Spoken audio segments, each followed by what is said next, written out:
प्रिय दर्शकों, नमस्कार।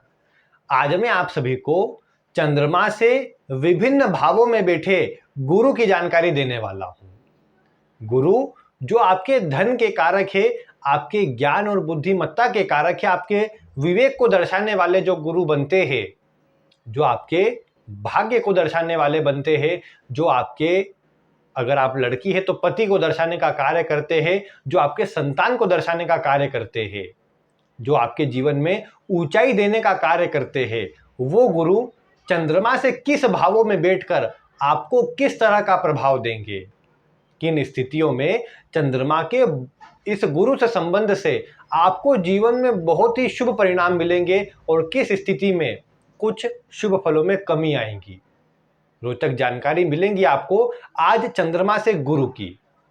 वैसे तो मैं आप जानता हूं कि जो मैंने आपको पिछली वीडियो दी थी चंद्रमा से सूर्य की, उसके बाद अब जो आपको वीडियो मिलनी थी वो अगली चंद्रमा से मंगल की मिलनी थी। लेकिन ये तो आप जानते हैं कि सूर्य और मंगल जो है समानांतर ग्रह है, थोड़ा थोड़ा प्रभाव उनके आचरण में आता है, लेकिन दोनों अग्नि तत्व का प्रधानता में है। इस कारण से मंगल में भी बहुत सी बातें मैच करती जो आपके सूर्य में थी। तो इसी कारण से कुछ अलग आपको जानकारी पहले देना मैंने उचित समझा, और इसीलिए आज मैं आपके समक्ष चंद्रमा से विभिन्न भावों में, कुल 12 भावों में गुरु किस भावों में बैठकर किस तरह की स्थिति निर्मित करेंगे, आपके धन के लिए, आपके ज्ञान के लिए, आपके जीवन में ऊंचाई के लिए, सफलता के लिए और अन्य क्षेत्रों में गुरु का प्रभाव किस प्रकार का रहेगा, आज इन सभी की मैं आपको जानकारी दूंगा। तो आप भी ध्यानपूर्वक आज की वीडियो को देखिए। आप ये भी समझ सकते हैं कि वैसे तो मैं लग्न कुंडली के अनुसार ही बता रहा हूं, लेकिन आप ये समझ सकते हैं कि आप अपनी चंद्र कुंडली बना लीजिए या आपके पास बनी हो अपने सामने रख लीजिए और वहां पर देखिए कि चंद्रमा से किस भावों में गुरु बैठे हैं। मैं आपको चंद्रमा से अलग अलग भावों में गुरु का फल बताऊं, उससे पहले कुछ बातें जो है आपको जानकारी में होनी चाहिए कि आप जानते हैं कि चंद्रमा जो है ये ज्यादा परिवर्तनशील ग्रह है। इस कारण से चंद्रमा जब भी ये देखने को आपको मिले कि किसी प्रकार से पीड़ित हो रहा है, कमजोर हो रहा है, तो उससे अन्य ग्रहों के संबंध बनने के बाद उसका फल थोड़ा कमजोर ही रहेगा। मैंने आपको चंद्रमा के मजबूत होने की स्थिति, चंद्रमा की राशि की स्थिति, चंद्रमा के अलग अलग प्रभाव और चंद्र कुंडली के अलग अलग प्रभाव आपको बताए। वो वीडियो जो नहीं देख पाए पहले उनको बता दूं कि आप वो वीडियो यहाँ आई बटन में जो लिंक दिख रही है इस पर कभी भी क्लिक कीजिए, आपको वो वीडियो मिल जाएंगी। नहीं तो वीडियो के डिस्क्रिप्शन में ये सभी वीडियो की लिंक आपको मिलेंगी। वो जो प्लेलिस्ट है मून इन एस्ट्रोलॉजी, उस पर आप क्लिक कीजिएगा और जब भी आपके पास समय हो तो जो चंद्रमा से जुड़ी वीडियो है उन्हें आप देखेंगे, आपको उससे जुड़ी सभी जानकारी मिल पाएंगी। और जो पूर्व की वीडियो ऑन है जिसमें चंद्रमा से सूर्य की जानकारी मैंने आपको दी है, उसकी जानकारी भी आपको मिलेंगी। अब आज मैं आपको बताता हूं चंद्रमा से गुरु की स्थिति किस प्रकार से प्रभावित करती है, किस प्रकार ये अपने जीवन में स्थिति बनाती है। आज मैं आपको इसकी जानकारी देता हूं।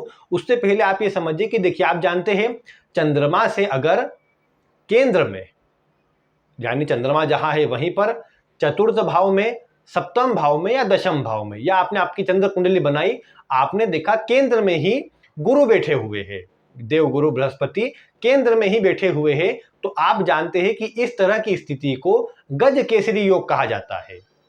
चंद्रमा और गुरु के ऐसे संबंध को गज केसरी योग कहा जाता है और इसके प्रभाव से एक ज्यादा शुभ प्रभाव, मतलब गुरु में जो मजबूती है वो भी आती है, ज्यादा शुभ प्रभाव प्राप्त होते देखे गए। इसके अलावा व्यक्ति को जीवन में ऊंचाई, मान सम्मान आदि भी मिलता है। एक और बात आप जानते हैं कि चंद्रमा से यदि आगे वाले भाव में गुरु बैठे होंगे तो ये कौन सा योग बनेगा, ये बनेगा सुनफा योग, जो गुरु से बनेगा, जिसे शुभ कहा जाएगा। तो ये प्रभाव भी आपको देखना है कि चंद्रमा से अगले भाव में गुरु होंगे तो ऐसी बात रहेगी। और इसके अलावा पीछे रहेगा तो आप जानते हैं अनफा योग बनेगा, तो ये भी आपको जब चंद्रमा से पीछे गुरु हो तो अनफा योग का भी शुभ प्रभाव मिलेगा। तो ये कुछ स्थिति है। ये जो पॉइंट मैंने आपको पूर्व की वीडियो में गज केसरी योग या फिर आप समझिए सुनफा अनफा योग आदि की जानकारी दी थी, तो उससे जुड़ी वीडियो में आप देख सकते हैं, वहां पर आप इसका प्रभाव देख सकते हैं, विस्तार से बताया वहां पर। लेकिन आज इस गुरु का चंद्रमा से अलग अलग भावों में कैसा प्रभाव होगा, आइए मैं आपको एक एक करके बताता हूं। ये बात ध्यान रखिएगा कि यहाँ पर चंद्रमा बलवान रहे या गुरु बलवान रहेगा तो जो मैं बातें बताऊंगा उसके फल में और अधिक वृद्धि हो जाएंगी। मतलब जैसे शुभ बातें मैंने आपको बताई, अगर ये दोनों मजबूत है तो और अधिक शुभ प्रभाव हो जाएगा। और ये समझ करके चले कि चंद्रमा भले ही किसी भाव में हो, लेकिन गुरु केंद्र में होंगे। केंद्र के भाव लग्न कुंडली में, गुरु केंद्र के जो लग्न कुंडली में भाव होते हैं, पहला, चौथा, सातवां, दसवां, इन भावों में गुरु होगा तो और अधिक शुभ फल ज्यादा मिलेंगे। पंचम में होगा, नवम में होगा तो भी गुरु के शुभ फल ज्यादा मिलेंगे, ये आपको समझना है। अब बाकी इन सब बातों को तो देखिएगा ही, लेकिन आपको मैं बताता हूं कि चंद्रमा से विभिन्न भावों में बैठा गुरु कैसा प्रभाव देगा। सर्वप्रथम अगर देखा जाए तो आप ये जानते हैं कि चंद्रमा और गुरु जब साथ में होते हैं, किसी भी भाव में चंद्रमा और गुरु साथ में होते हैं तो इसे गज केसरी योग कहा जाता है। गज केसरी योग के प्रभाव से व्यक्ति अच्छे कार्य करने वाला, धार्मिक कार्य करने वाला, शुभ कार्यों से आगे बढ़ने वाला, परोपकारी, सेवाभावी, सभी के लिए सोचने वाला, सबके लिए अपने पास नहीं भी होगा तो भी कहीं से व्यवस्था करके दूसरे का काम बनाने वाला होता है। यानी ऐसा व्यक्ति दूसरों के लिए अधिक सोचता है। अपने जीवन काल में ऐसा व्यक्ति अधिक चिंता करने वाला होता है, थोड़ी टेंशन अधिक लेने वाला होता है। अगर आपकी जन्म कुंडली में, लग्न कुंडली में, लग्न में ही चंद्रमा और गुरु दोनों बैठे हुए हैं और अगर वो कर्क राशि में है तो ये आपकी कुंडली के लिए शुभ स्थिति नहीं है। आपको मानसिक अशांति या चिंता प्रदान करने वाला है, कुछ न कुछ उलझन या परेशानियों को देने वाला है। अब हो सकता है बहुत सौ के मन में आए कि चंद्रमा तो अपनी राशि में, गुरु भी उच्च राशि में, इससे बढ़िया और क्या हो सकता है। लेकिन वास्तविकता में लग्न में ये योग बना हो तो कमजोर रहेगा और ये जिनकी कुंडली में वो इसका अनुभव बता पाएंगे। बाकी यहां पर मैं कहूं कि किसी अन्य भावों में चंद्रमा गुरु किसी भी राशि में अगर बैठे हुए हैं, लग्न में भी है लेकिन किसी अन्य राशि में है, तो इसके फल थोड़े ज्यादा अच्छे मिलेंगे। इसके प्रभाव से गुरु थोड़े कमजोर हो जाते हैं। जब चंद्रमा गुरु साथ में होते हैं तो इससे क्या होता है, गुरु के जो गुण हैं वो चंद्रमा ले लेता है, तो व्यक्ति को ये अच्छा ज्ञानवान, बुद्धिमान, परोपकारी, सेवाभावी, धार्मिक, अच्छे कार्यों करने वाला बना देता है। लेकिन होता क्या है कि गुरु के फल में कमी आ जाती है। तो इस कारण से, क्योंकि आप जानते हैं, अगर आप प्राचीन कथाओं को सुनेंगे तो आप क्या जानते हैं कि गुरु की पत्नी को चंद्रमा भगा करके ले गए थे। और मतलब उन्होंने क्या किया था कि चंद्रमा ने देवगुरु बृहस्पति का रूप धारण किया और उनकी पत्नी के साथ चले गए और उनसे जो पुत्र जन्म हुआ उसे बुध कहा गया था। और बुध नपुंसक इसीलिए इसी श्रेणी में आता है। इसीलिए तो कहने की बात क्या है कि यहाँ पर चंद्रमा और गुरु का जब संयोग बनता है तो भले ही दोनों एक दूसरे को शुभ परिणाम देने वाली स्थिति बनाते हो, लेकिन उसके बाद भी आपस में कहीं ना कहीं थोड़ा विरोधाभास आता है। इसलिए गुरु जब पास में होते हैं चंद्रमा के तो चंद्रमा बलवान हो जाता है, लेकिन गुरु के बल में कमी आ जाती है क्योंकि वो उसका शत्रु है। अब इसके अलावा अगर आप ये देखेंगे कि दोनों अगर अच्छे भावों में हो तो व्यक्ति को मान सम्मान, उच्च पद आदि दिलाने का काम करेंगे, लेकिन व्यक्ति के मन में चिंता भी अधिक होगी और कहीं ना कहीं टेंशन लेने का स्वभाव भी ज्यादा होगा। ये भी आप बोल सकते हैं कि सामान्य जो रोग होते हैं, शुगर आदि जैसे, वो होने की संभावना भी ऐसी स्थिति में बढ़ जाती है। तो ये कुछ बातें रहेंगी, लेकिन ऐसा व्यक्ति अच्छे कार्यों करने वाला और जीवन में सुखी संपन्न जीवन जीने वाला अवश्य से होगा। हो सकता है अन्य से इतना सहयोग न मिले, लेकिन व्यक्ति अपने जीवन में स्वयं के बल पर मेहनत से सब कुछ हासिल कर सकता है। ये क्षमता ग्रह अवस्था अवश्य प्रदान करती है। चंद्रमा जहां बैठा है उससे अगर दूसरे भाव में गुरु बैठा हो तो ये स्थिति भी आप अच्छी कहेंगे। क्यों? क्योंकि दूसरा भाव जो होता है ये आपकी मतलब वाणी का भी है, आपके धन का भी है, कुटुंब का भी है। गुरु जैसा ग्रह यहाँ बैठेगा, अगर बलवान हुआ तो कहने की बात नहीं, बहुत शुभ परिणाम प्रदान करेगा। व्यक्ति को ज्ञानवान, बुद्धिमान तो बनाए ही, व्यक्ति अच्छी वाणी बोलने वाला बन जाए। जब आवश्यकता हो तभी बोले, व्यर्थ की बातें ना करे। ऐसे व्यक्ति की बातें सब सुनना पसंद करे, आप ये भी बोल सकते हैं। ऐसा व्यक्ति दूसरों को जो समझाना चाहे वो अच्छी तरह समझा पाए, भले ही फिर वो कितना ही जटिल विषय क्यों ना हो। चंद्रमा से दूसरे भाव में बैठा गुरु व्यक्ति को स्वयं के दम पर अच्छी धन संपदा देने का काम करता है। पैतृक भी कई बार मिल जाती है, लेकिन अधिकतर मामलों में व्यक्ति अपनी ही धन संपदा से इतना परिपूर्ण होता है कि आवश्यकता नहीं पड़ती कि उसे पैतृक मिले ही, स्वयं से व्यक्ति अच्छा जीवन यापन कर सकता है ऐसी स्थिति में। ये भी आप बोल सकते हैं कि चंद्रमा से जब दूसरे भाव में गुरु होता है तो व्यक्ति सुखी संपन्न जीवन व्यतीत करता है। सभी प्रकार से उसे मतलब बोल सकते हैं ऐसा व्यक्ति अच्छा ज्योतिषी बन सकता है, क्योंकि ऐसे व्यक्ति के द्वारा बोली गई बातें सच भी होती है। ऐसे व्यक्ति की रुचि भी ज्योतिष आदि में अच्छी देखने को मिली। व्यक्ति करियर में अच्छा मान सम्मान हासिल कर लेता है, निचले पद से भी प्रारंभ करे तो अच्छी ऊंचाई तक पहुंच ही जाता है। तो यानी चंद्रमा से दूसरे भाव में गुरु का होना शुभ फल प्रदान करता देखा गया है। चंद्रमा से तीसरे भाव में गुरु कहेंगे तो देखिए तीसरा भाव होता है, आप जानते हैं, पराक्रम का, मेहनत का। ये हो सकता है कि चंद्रमा से तीसरे भाव में गुरु इतना आपको पराक्रमी नहीं बनाए, लेकिन आप बुद्धिजीवी रहेंगे। अपनी बुद्धि से अपने कार्य को करवाना आपके स्वभाव में रहेगा। दूसरों को अपनी बातों से प्रभावित करना, अपनी बातों से सभी को अपनी ओर आकर्षित करना आपके स्वभाव में रहेगा। आप अपनी वाणी से जुड़ा काम करें तो आपको अधिक सफलता मिल सकती है। गुरु दूसरे भाव में भी हो तो ऐसा व्यक्ति वाणी से जुड़ा, शिक्षा से जुड़ा काम करे, किसी को सलाह दे, कंसल्ट करे तो अच्छा लाभ ऐसे व्यक्ति को मिलता है। तीसरे भाव में हो तो भी ये बातें देखने को मिली, अन्य लोगों से जुड़ना, अन्य लोगों को अपने बातचीत से प्रभावित करना, अन्य लोगों को सलाह देना, ऐसे व्यक्ति के स्वभाव में होता भी है और इनसे जुड़े कार्य करने पर सफलता मिलती भी है। वो फाइनेंस का क्षेत्र हो, वहां भी सफलता के लिए अच्छा रहता है। यहाँ पर मैं ये कहूँगा कि जो गुरु की स्थिति है, ये गुरु आपकी जब कुंडली के चंद्रमा से तीसरे भाव में आता हो तो वैवाहिक जीवन के लिए थोड़ा कमजोर होता है। पारिवारिक सुख भी इतना नहीं मिलता, व्यक्ति अपने दम पर व्यक्ति को सब कुछ करना पड़ता है। ये बात अवश्य है कि व्यक्ति कोई परिवर्तन करता है, छोटी मोटी यात्रा करता है तो भाग्य का साथ मिलने लग जाता है। जन्म स्थान से दूर जाने पर भी ऐसे में भाग्य का साथ अच्छा मिलता देखा गया। व्यक्ति ये बोल सकते हैं कि धीरे धीरे करके अपनी मेहनत से अपना भाग्य अवश्य बना लेता है और जीवन में सफलता प्राप्त कर ही लेता है। अब गुरु केंद्र आदि में बलवान हो जाए तो फिर इसके फल और अधिक मजबूत होंगे, ऐसा आपको समझना चाहिए। इसके अलावा आप ये समझिए, गुरु से मतलब चंद्रमा से चतुर्थ भाव में गुरु बैठा हो तो आप जानते हैं ये तो गजकेसरी योग बन जाएगा और केंद्र का संबंध में बहुत बलवान प्रभाव हो जाएगा, क्योंकि चंद्रमा से सुखों का विचार होता है और चंद्रमा से 4 घर आगे भी सुखों की स्थिति को देखना चाहिए। अब ऐसे में वहां शुभ ग्रह गुरु बैठेगा तो ये संभव है कि आपकी ये सुखों को बढ़ाने का काम करे, मानसिक शांति, शुभ फल आपको देने का काम करे। आप ये देख पाए कि इस गुरु के कारण, ये देखिए गुरु जो है ना वैसे तो आध्यात्मिक ग्रह है, तो धन संपदा के अलावा ये आपको मानसिक रूप से प्रसन्न करना, अच्छे कार्यों की ओर लगाना, धार्मिकता में लगाना, शुभ कृत्य आपसे करवाना, ऐसे कार्यों में आपको अधिक सफल करता है। देश विदेश की यात्रा के लिए, जीवन में अच्छे अपने स्वयं के दम पर अच्छा लाभ अर्जित करने के लिए ये गुरु की स्थिति अच्छी होती है। ये भी है कि गुरु भले ही किसी भी स्थिति में हो लेकिन आपको सुख सुविधा भी प्रदान करने में सक्षम रहेंगे, आपको जीवन में अच्छा मान सम्मान भी दे पाएंगे, तो ये गुरु की अच्छी ही स्थिति कही जाएंगी।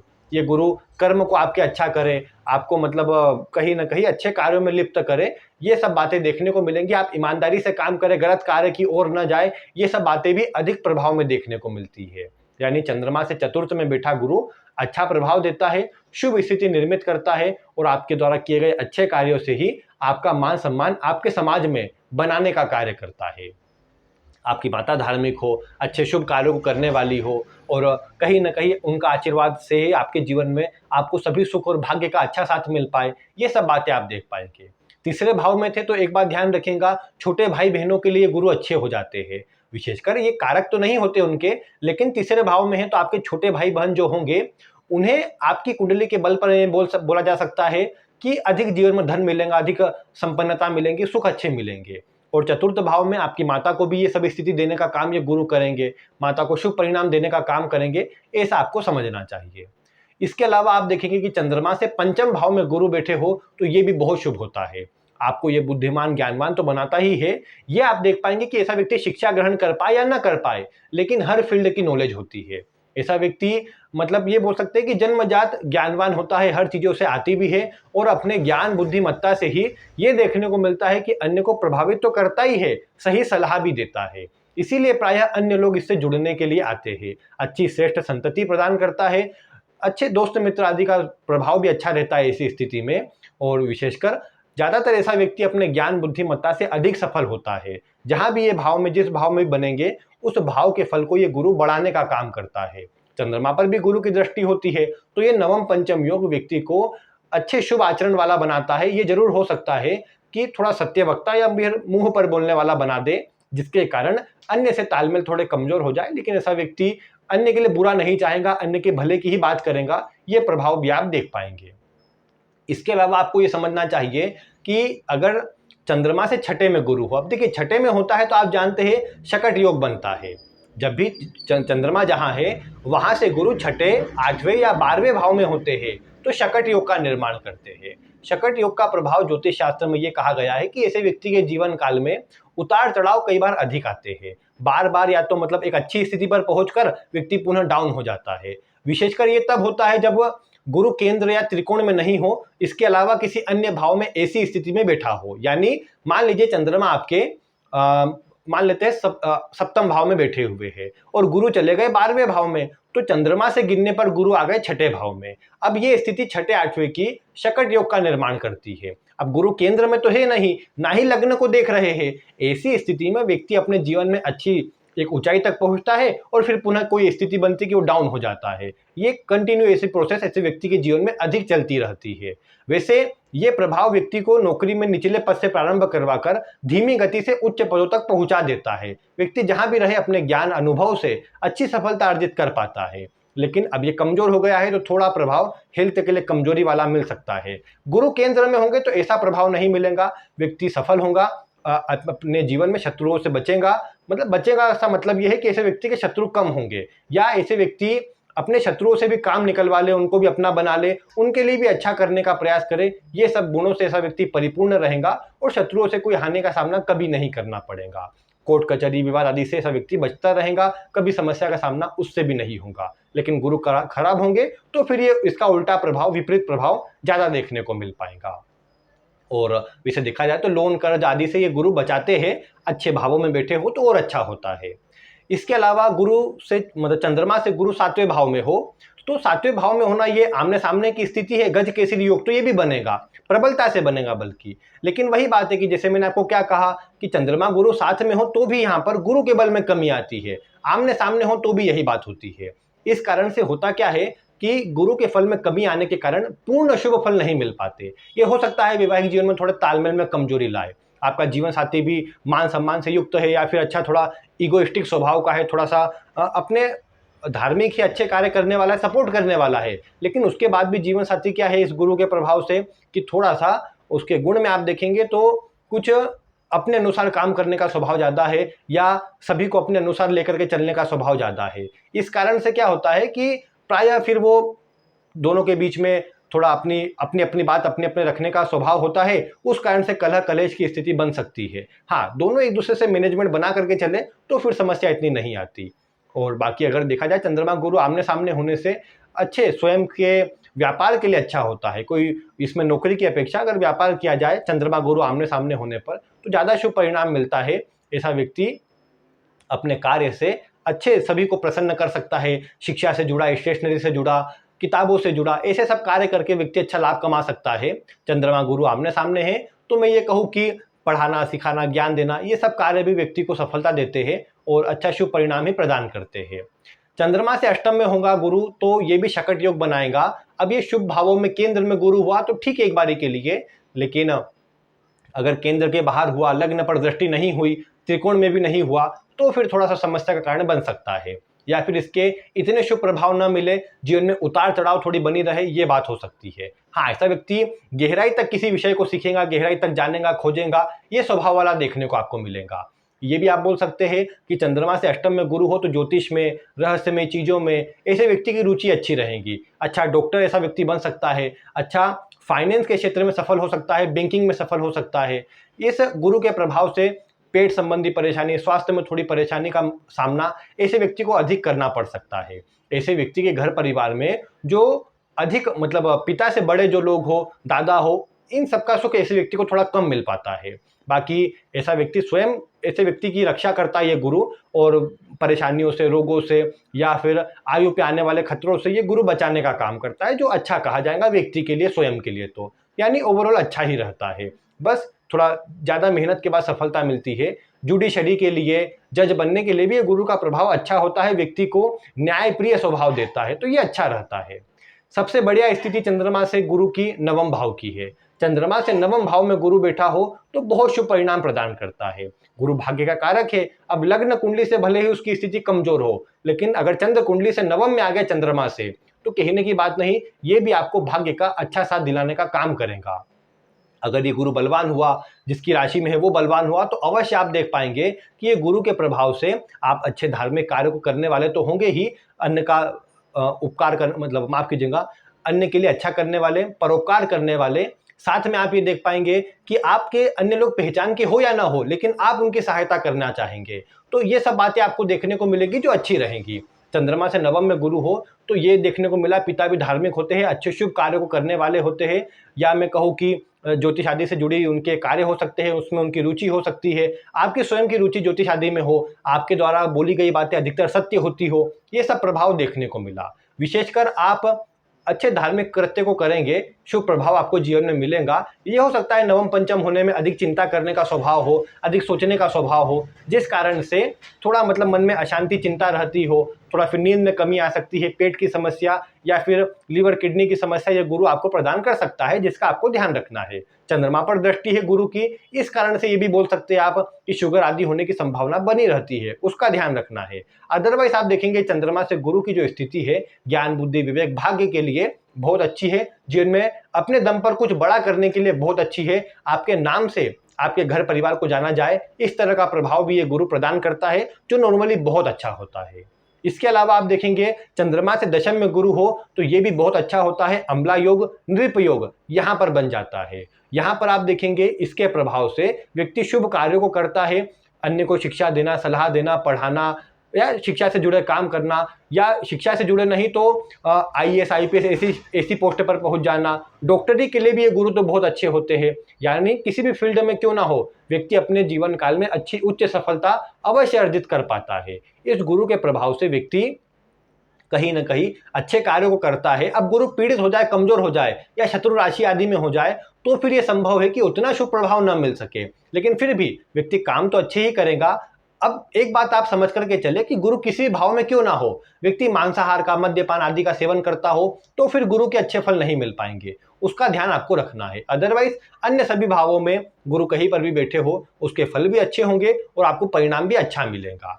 गुरु से चंद्रमा से दशम में गुरु है तो ये बहुत बढ़िया है, राज सुख देने का काम करता है, आपको अच्छा शुभ प्रभाव भी देता है, भूमि भवन वाहन का सुख, घर का सुख, आपको धन का सुख, ये सब गुरु प्रदान कर सकता है। उसके अंदर इतनी मजबूती तो है, आपके दम पर आप सभी सुख संपदा अर्जित कर पाए और अपने कुल खानदान का नाम समाज में फैला पाए, इस तरह की बातें भी ये प्रदान करता है, जो अच्छा होता है। गुरु से एकादश में चंद्रमा हो तो भी ये मतलब कहीं ना कहीं ठीक ही कहा जाएगा, बल्कि बढ़िया कहा जाएगा लाभ के दृष्टिकोण से। चंद्रमा जहाँ है वहाँ से एकादश भाव में बैठा गुरु आपको धार्मिक कृत्यों करने वाला बनाता है, ऐसा कार्य जिसमें आप अन्य को जोड़ सके, अपनी बातों से प्रभावित कर सके, अपनी बातों को बेच सके, ऐसे कार्यों से आपको लाभ होता है। लाभ भाव आपके लाभ को दर्शाता है, तो गुरु जैसा ग्रह शिक्षा से, शुभ कार्यों से, पांडित्य कर्म से आपके लाभ के योग बनाता है। मैं ये कहूंगा कि चंद्रमा से लाभ भाव में गुरु है तो लाभ के दृष्टिकोण से अच्छा है, सुमार्ग से धन आता है और लक्ष्मी स्थिर रूप में आने का कार्य करती है ऐसी अवस्था में, जो बहुत अच्छा होता है। व्यक्ति को धन की कमी नहीं होती, जब भी कोई कार्य हो धन की व्यवस्था भी हो जाती है और व्यक्ति का मान सम्मान भी खराब नहीं होता। यानी चंद्रमा से लाभ में बैठा गुरु बहुत अच्छा होता है, व्यक्ति को स्वयं को तो मान सम्मान देता ही है, यहाँ पीड़ित नहीं होना चाहिए तो फल उसके कमजोर हो जाएंगे। अगर बलवान है तो बड़े भाई आदि या बड़े जो घर में हो उनसे भी लाभ मिलता है, उनसे भी शुभ प्रभाव प्राप्त होता है। तो चंद्रमा से गुरु की स्थिति लाभ भाव की हो तो भी बहुत अच्छी होती है, शुभ फलों को देने वाली होती है। चंद्रमा से 12वें भाव में अगर गुरु हो तो शकट योग यहाँ भी बनेगा। ये बात देखने को मिलती है कि व्यक्ति दूसरों के लिए ही अधिक करता रह जाता है, खुद के लिए इतना सोचता नहीं, खुद के पास जो है वो भी अन्य की सहायता में लगा देता है। इस कारण से पूर्ण शुभ फल इस गुरु के इस प्रकार नहीं मिल पाते।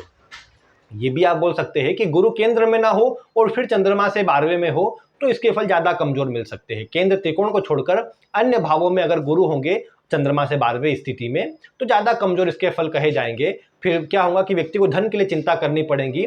जो शकट योग की बात कही है, अगर उस अवस्था में केंद्र में या त्रिकोण में गुरु नहीं है तो उसके फल में थोड़ी कमी आ सकती है, ये आपको ध्यान में रखना है।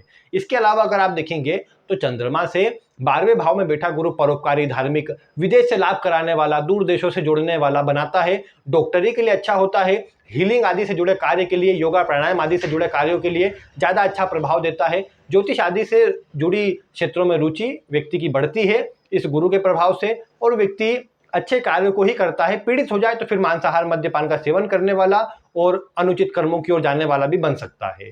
तो अगर यहाँ पर गुरु की बात की जाए तो वैसे तो किसी भाव में भी खराब नहीं होते, लेकिन एक बात ध्यान रखना है कि व्यक्ति अच्छे आचरण कर रहा हो, गुरु की स्थिति भी शुभ भावों में हो, मांसाहार मद्यपान का सेवन ऐसा व्यक्ति नहीं करता हो, तो गुरु बलवान रहते हैं। शुभ आचरण करने पर हो सकता है कि गुरु अच्छा होने के बाद भी धन की थोड़ी चिंता आपको हो रही हो, लेकिन उसके बाद भी ये गुरु आपको जीवन में मान सम्मान सब देता है। भले कई बार धीमी गति से प्रदान करे, लेकिन सभी सुख दे करके आपको संतुष्टि प्रदान करने का कार्य करता है। जिस भाव में भी गुरु है, उससे जुड़ा कार्य भी अगर आप करना चाहे तो आपको धन की प्राप्ति अवश्य से होती है। इसीलिए मैं ये कहूंगा कि चंद्रमा से गुरु जिस भावों में है, उन भावों से जुड़ा कार्य करना, उन भावों से जुड़ना आपके लिए बहुत शुभ होता है और आपको शुभ परिणाम प्राप्त होता है। बाकी आपकी कुंडली में चंद्रमा से गुरु किस भावों में है और कैसा आपको प्रभाव दे रहे हैं, ये आप वीडियो में कमेंट करके बता सकते हैं, और आपके ऊपर कितना इसका प्रभाव मिला ये भी आप बता सकते हैं। वीडियो पसंद आई हो तो आप इसे लाइक करें, अन्य लोगों तक शेयर करें और ऐसी ही रोचक वीडियो देखने के लिए चैनल को सब्सक्राइब करें। आज की वीडियो में बस इतना ही। आगे फिर किसी अन्य ग्रह का प्रभाव आपको आगे बताऊंगा। वीडियो देखने के लिए आपका बहुत बहुत धन्यवाद।